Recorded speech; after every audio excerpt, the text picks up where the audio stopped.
If your default thought when someone asks for help is, it is faster if I just do it myself, I need you to hear something. You do not have a time problem, you have a control problem. And it is the most expensive problem in leadership. Every task you hold on to because you can do it 10% better than someone else is a task that prevents you from doing the work only you can do.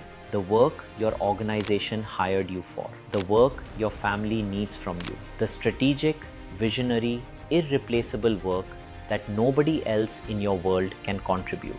Today, we are going to fix that. I am Prashant Nagpal. This is the Better Daily podcast. Let us get into it. Early in my time as a lead for my team, I became the bottleneck for everything. Protocol reviews came to me, manuscript edits came to me, scheduling decisions came to me, quality metrics, equipment evaluations, correspondence with referring physicians, resident evaluations, vendor discussions.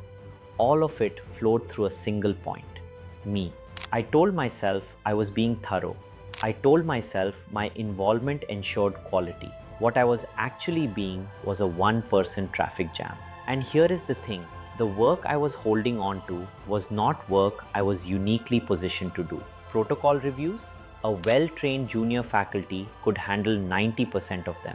Scheduling? An experienced coordinator had better insight into daily workflow than I did. Resident reviews? Another colleague passionate about education. The work I was uniquely positioned to do, the strategic vision for our section, the relationships with hospital leadership, the research direction that would position us for the next decade, the mentoring of faculty who would eventually replace me. That work was getting scraps. My highest value contributions were receiving my lowest quality attention. A mentor pulled me aside one afternoon. He had watched the pattern develop for months. He looked at me and said something that stung so precisely it left a mark. Prashant, you are excellent at your job, but you are terrible at letting other people be excellent at theirs. That sentence restructured how I think about leadership. The principle is simple. If someone else can do it 70% as well as you, delegate it. Not 90%, not 80, 70. Why 70? Because that person will get to 90 with practice, guidance, and feedback. They might eventually do it better than you because they bring a perspective you do not have. But they will never get there if you never give them the opportunity.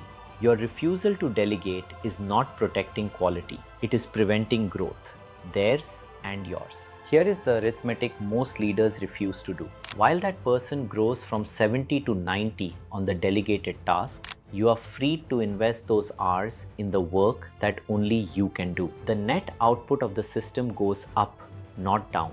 You are not losing 20% on one task. You are gaining 100% of your time back on higher value work. That is not a trade-off.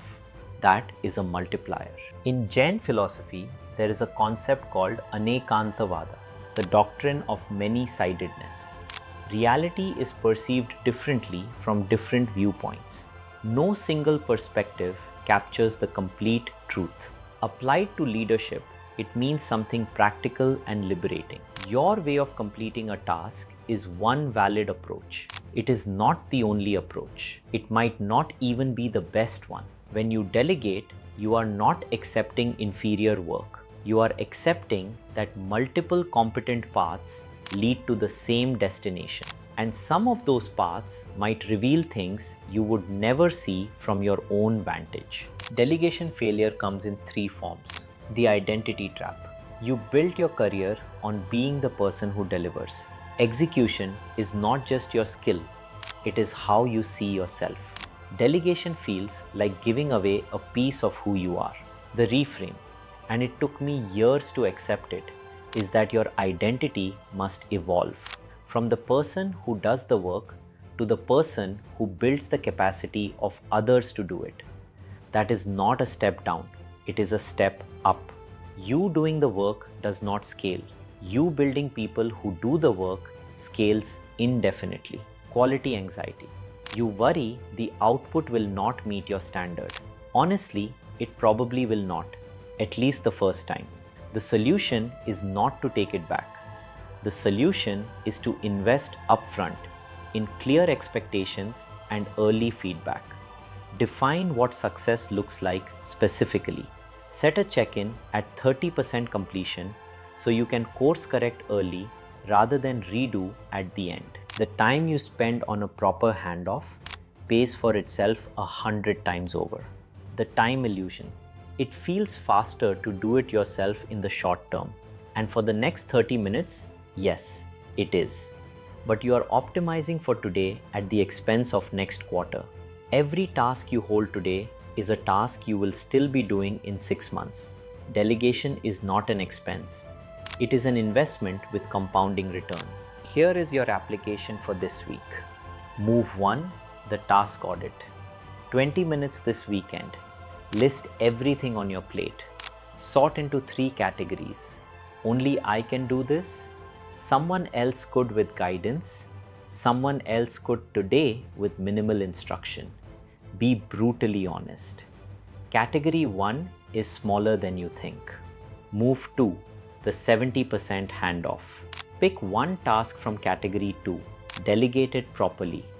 Explain the why, not just the what. Define success. Set a check-in. Then step back. Do not hover. Do not rewrite. When it comes in at 75 instead of your 95, give feedback. Coach. Let them iterate.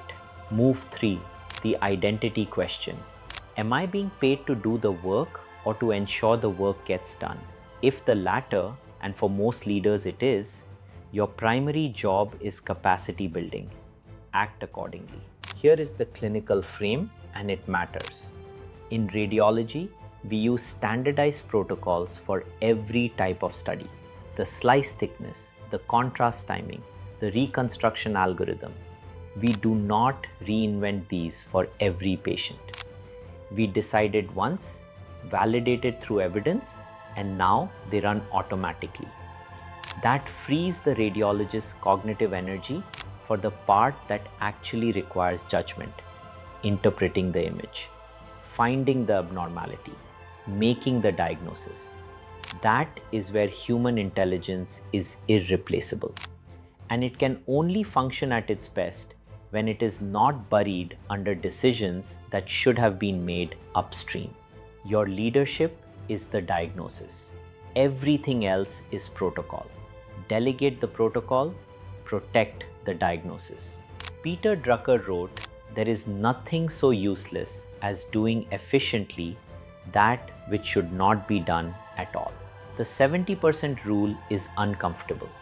It requires watching someone do imperfectly what you could do perfectly. It requires patience that feels like inefficiency. But the alternative, doing everything yourself forever, is the real inefficiency. It just does not feel that way in the moment. I am Prashant Nagpal. This is the Better Daily Podcast. Small shifts, big life. I will see you in the next one.